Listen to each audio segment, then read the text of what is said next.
Welcome back to Superbly Said Advanced English Vocabulary and Phrases. Yes, welcome everyone. And today we are pulling our material straight from a really great SpeakDuo lesson. And just a quick note before we jump in, if you want to put these specific phrases into practice, right away, you can actually go to SpeakDuo.com. Right, it's a fantastic resource. Yeah, you can meet new people from around the world, practice your English on video calls, and just become way more confident in your speaking abilities. Exactly. And our mission for this deep dive is, well, it's incredibly straightforward. No fluff today. We are getting straight into the idioms at hand. Oh, yeah, straight to it. Because this is designed specifically for you, the advanced English learner. Yeah. You want to elevate your professional and academic speaking, right? We're moving beyond just grammar and stepping into the territory of actually being impactful and psychologically sharp. I love that. Psychologically sharp. So let's establish a scenario to, connect all these phrases. Think about the life cycle of like a massive corporate project. Okay, a big project, I can picture it. Right. We're going to start with our first theme, which is navigating overwhelm. Because that exact moment when the project scope just balloons, you hit your absolute limits and you just desperately need a way out. Oh, yes. We've all been there. So our first phrase for this exact situation is in deep water. Right. So in deep water means being in a dangerous or incredibly difficult situation that is completely beyond your ability to handle alone. Right. But what's really fascinating here is the psychological nuance when you compare it to a phrase that sounds, well, very similar, which is in hot water. Okay, wait, I have to challenge you on this right away. Because if I tell my manager I'm in deep water, doesn't that just make me sound incompetent? Like, why wouldn't I just say I'm in hot water because I missed a deadline or something? Well, because the vocabulary you choose completely frames your professional character. Hot water inherently implies culpability. Oh, like it's my fault. Exactly. It means you broke a rule or you made a careless mistake and now you face punishment. But deep water completely removes the blame. Okay, I see. Yeah, it simply means you are overwhelmed or out of your depth due to the circumstances. Oh. It's an objective assessment of the problem, not a confession of guilt. Oh, wow. That makes total sense. So it's literally the difference between treading water out in the middle of a stormy ocean just trying to survive a wave versus burning your hand on a hot stove because you ignored the warning signs. That is a brilliant physical analogy. Honestly, it perfectly demonstrates strategic vulnerability because leaders respect employees who flag resource deficits early, right? Yeah. So in the workplace, you wouldn't say you were in hot water if a client suddenly changed things. Instead, you'd tell your boss, when the deadline was moved up unexpectedly, I realized I was in deep water and asked for help. It just sounds so much more professional. You aren't apologizing, you're just, managing the situation. Good. And this is perfect for academic settings, too. I mean, if you're doing an IELTS Speaking Part 2 test, right, and you have to describe a difficult problem, you could just organically say, last year I was in deep water when a major task went wrong, so I asked a coworker to help finish it. Precisely. Yeah. It works perfectly. Yeah. Now, what happens when you're not necessarily drowning in an impossible task, but you simply have nothing left in the tank to give? Yeah, you're just totally drained. Right. That brings us to our second phrase, which is running dry. Okay, running dry, which means when your supplies or your ideas or your energy are being exhausted and are, nearly finished. But let me push back again here. Isn't this just the corporate buzzword for burnout? It is absolutely not. And honestly, confusing the two can actually damage your career trajectory. Hey, really? How so? Well, if we look at the psychology of workplace performance, burnout is a chronic long-term state of systemic collapse. Like it takes years to build up and sometimes years to recover from. Oh, yeah, that's true. Burnout is huge. Exactly. Running dry, on the other hand, is a temporary in-the-moment depletion of a very specific resource. Okay, so it's like the difference between needing a 6-month sabbatical to rethink your life choices and just needing a sandwich on a Tuesday afternoon. Spot on. Yes, it's localized depletion. So at work, you might simply say, after an hour of meeting, our list of ideas was running dry. Right, yeah. Doesn't mean your team is broken, It just means the current well is empty. I see. And again, for that IELTS Part 2 prompt, maybe if you're describing a creative project, you could say, by the end of the project, my creativity was running dry, so I took a short break to recharge. Which perfectly sets up our third phrase. Because what is the actual mechanical solution when your ideas are running dry? You take a break. Well, specifically, you need to clear your head. This means to remove confusion or stress so you can think more calmly and rationally. Okay, but is that the same as telling someone to empty your mind? Because honestly, whenever a yoga instructor tells me to empty my mind, I just end up mentally categorizing my grocery list. I'm so glad you brought that up because no, they serve entirely different functions. Oh, really? Yeah, emptying your mind is a passive meditative state. It's zen. It's about letting go of all thoughts. But clearing your head is active, aggressive preparation. Oh, so it's a deliberate action. Exactly. You are deliberately sweeping away the mental clutter, specifically so you can make a rational, high-stakes decision. I love that distinction. It's like you aren't turning the brain's engine off, you're just wiping the windshield so you can drive faster. Right. So in a professional setting, you'd say, I took a walk to clear my head before deciding which job offer to accept. Yes, you are preparing your cognitive workspace. Yeah. And for an IELTS prompt about a big decision, you'd say, I go for a walk or make a cup of tea to clear my head before making important choices. Beautiful. All right, so let's evolve our narrative a bit. You've navigated the overwhelm, you've cleared your head, and now you actually have to execute. Right. Time to do the work. Exactly. Moving into our second theme, strategy and execution. This is about the methods we use to achieve our goals, both the really effective ones and the hopelessly awkward ones. Let's start with drum up business. Okay, so to drum up business is to actively generate customers or interest through deliberate effort and promotion. And the major distinction we need to make here is against the phrase boosting sales. But wait, if my boss tells me to drum up business or boost sales, the end goal is exactly the same, right? Like more money for the company. The destination is the same, yes, but the vehicle you take to get there is entirely different. Boosting sales is a passive metric. Okay. It's just the result you point to on a spreadsheet at the end of the quarter. But drumming up emphasizes the active boots-on-the-ground hustle. It conveys this real sense of grit and physical exertion. Right. Like I actually picture someone literally standing on a street corner beating a heavy drum to get people to look at their shop. It's gritty. So a great example would be we handed out flyers to drum up business for the weekend market stall. Yes, absolutely. Or if an examiner asks you about a personal project, you could explain, I post photos and invite friends online to drum up business for my weekend workshops. Now, here's where it gets really interesting to me. What happens when someone tries to drum up business or, handle a delicate negotiation, but they completely lack the necessary skill to do it? Oh, that leads us to the adjective ham-fisted. Ham-fisted. Yes, it's a wonderfully evocative word. It means clumsy or heavy-handed, lacking subtlety or finesse. But isn't this just a fancy way of saying someone is careless? Like they just weren't paying attention to what they were doing? Not at all. And this is a really crucial distinction for advanced speakers. You can be incredibly careful, trying your absolute hardest, sweating with intense focus, and still be utterly ham-fisted. Wait, how's that possible? Because you simply lack the required delicate skill or the emotional intelligence for that specific task. Carelessness is a lack of attention. Being ham-fisted is a lack of finesse. Oh, wow. Okay, so it's like trying to perform delicate brain surgery, but you're using a chainsaw. Yeah, exactly. You might be trying really, really hard, but you're using the entirely wrong tool for the job. You ruin it despite your effort. So you could say, his ham-fisted attempt to fix the lamp made the wiring worse. Exactly. Or in a figurative sense, if you get an IELTS prompt about a mistake you made, you could say, I was ham-fisted assembling the cabinet and ended up turning 2 holes into 1, so I had to start over. Yeah, I think anyone who has ever bought flat pack furniture understands that pain intimately. Oh, absolutely. Okay, let's transition to our third and final theme, perception and reputation. The project is done, and now it's all about how we evaluate the character and presentation of our colleagues and leaders. First up, we have noble if naive. This is arguably one of the most powerful phrases for workplace politics. It describes something that is admirably idealistic, but completely impractical or unrealistic in practice. Let me guess. This is the polite, corporate-approved way to tell your boss their idea is absolutely terrible. It absolutely is. It's the art of managing up. Compare it to calling someone's idea foolish. If you tell a superior their idea is foolish, you are saying it lacks sense and has no redeeming qualities whatsoever.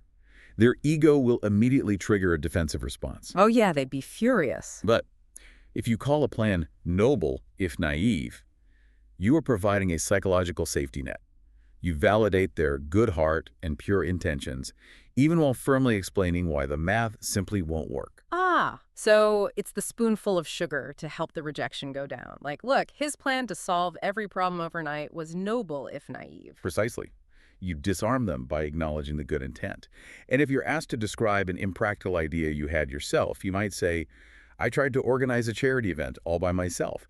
It was noble if naive, but I learned a lot. So good. Okay, our next phrase is basically the exact opposite of a naive plan. It's money in the bank. Right. When something has money in the bank, it means it is certain to succeed or be incredibly reliable. Now, in my daily life, I might usually say something is a safe bet. Is there really a semantic difference there? Yes, a subtle but vital one for advanced fluency. A safe bet just means there's a high probability of success, like a 90% chance. Okay. But money in the bank means absolute, undeniable certainty. It is as secure as physical cash already deposited and sitting in your vault. There is zero risk. So it's totally bulletproof. Exactly. Think of a highly competent colleague.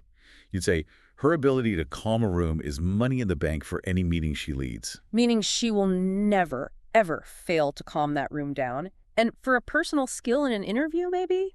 Organizing events is money in the bank for me. People trust I will handle details well. Perfect. Which brings us to our final phrase before we test your retention, and that is got style. This means possessing impressive flair, confidence, and composure under pressure.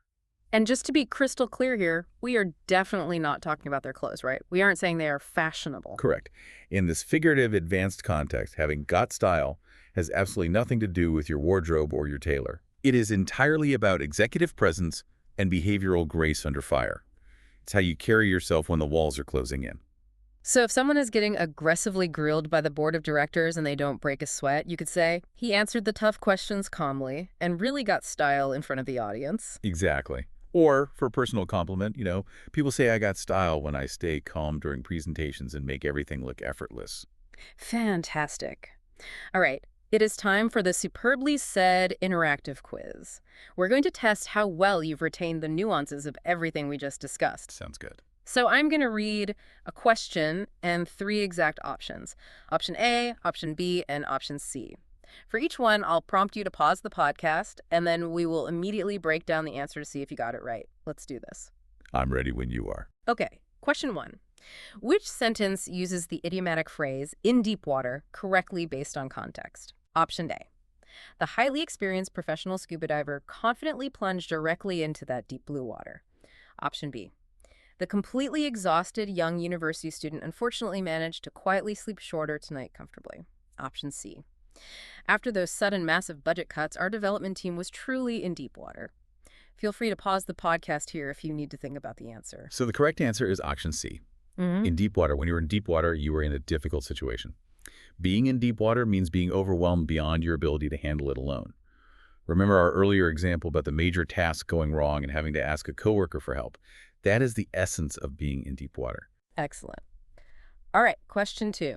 Select the context where the phrase drum up business is most appropriately used. Option A. We enthusiastically launched an aggressive social media marketing campaign to drum up business successfully. Option B.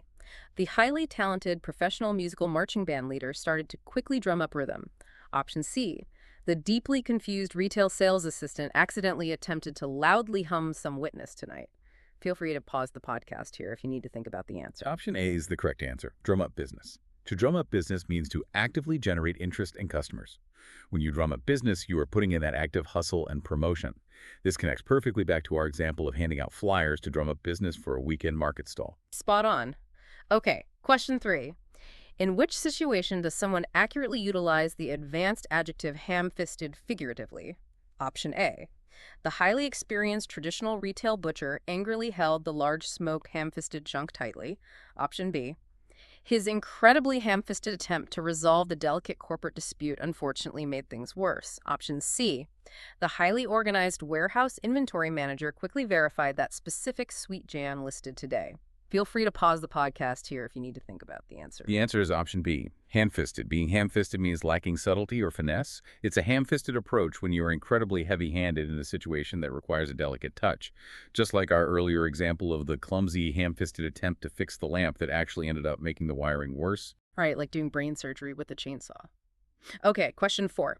Which response best demonstrates the advanced phrase, running dry, figuratively?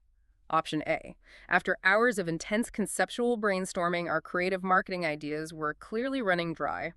Option B. The completely exhausted desert travelers noticed the small water creek was rapidly running dry. Option C.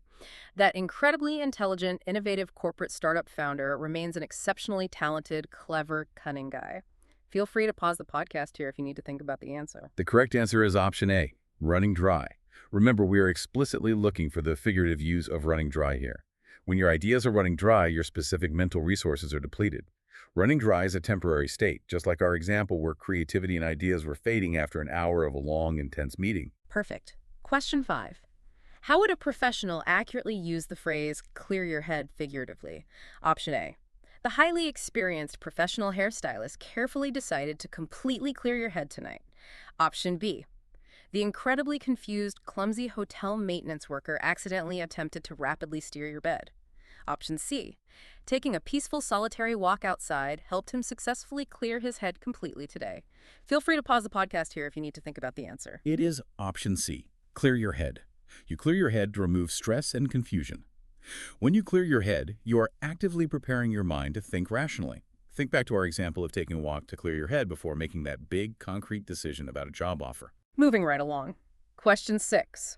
Which scenario perfectly illustrates the meaning of noble if naive? Option A. The corrupt ancient medieval kingdom ruler remained a terribly dangerous, treacherous global big knave. Option B. His grand idealistic plan to eliminate workplace conflicts immediately was clearly noble if naive. Option C. The highly traditional aristocratic family proudly demanded absolute respect regarding their noble British lineage. Feel free to pause the podcast here if you need to think about the answer. The correct choice is option B, noble if naive. An idea that is noble if naive is admirably well-intentioned but completely impractical in the real world. You say a plan is noble if naive to soften the blow and validate intent, just like in our example about someone trying to organize an entire charity event all by themselves. Almost there. Question 7. Which sentence accurately utilizes the advanced phrase, money in the bank, figuratively? Option A. Her capability to seamlessly coordinate stressful international conferences remains absolute money in the bank. Option B. The wealthy customer walked inside to quickly deposit some real money in the bank. Option C. The clumsy mechanic accidentally spilled an incredibly large jar of honey in the tank. Feel free to pause the podcast here if you need to think about the answer. The answer is option A, money in the bank. When a skill is money in the bank, it is absolutely undeniably reliable. Money in the bank means absolute certainty, which perfectly matches our earlier example about the colleague whose ability to calm a tense room is totally reliable and guaranteed. And our final question, question 8. Which of the following statements correctly uses got style figuratively? Option A. The highly organized corporate legal secretary quickly went downstairs and immediately bought file organizers. Option B. While delivering a highly stressful corporate presentation, she undeniably proved that she got style. Option C. That exceptionally famous Italian clothing designer definitely created a beautifully unique modern fashion style. Feel free to pause the podcast here if you need to think about the answer. The correct answer is option B, got style. To have got style in this figurative sense means having incredible grace under fire. Someone who has got style handles intense pressure beautifully. This is exactly like our example about the person answering tough questions calmly in front of an audience and looking completely effortless while doing it. You nailed it. And if you at home got those right, you are well on your way. So what does this all mean for you, the listener, tomorrow morning when you walk into the office? Well, I want to leave you with a provocative thought to mull over. We spend so much of our careers obsessing over our technical skills. The spreadsheets, the code, the project management software. But how much of professional success isn't just about what you do, but the specific vocabulary you use to frame it? That's a great point. If you can describe a failure as being in deep water rather than confessing to a mistake, or if you can label a superior's misstep as noble if naive rather than calling it foolish, you aren't just speaking advanced English. You are actively managing the psychology of the room. You are shaping reality and perception with your words alone. It really is like a hidden superpower. You are controlling the narrative, not just translating words from one language to another. Thank you so much for practicing with us today. Remember, you can head over to SpeakDuo.com to put these exact phrases into action with people from all over the globe on video calls to really build that ultimate confidence. Keep practicing, keep challenging yourself, and keep exploring the fascinating nuances of language. Until next time. remember, whether you are treading water in a tough project or totally in control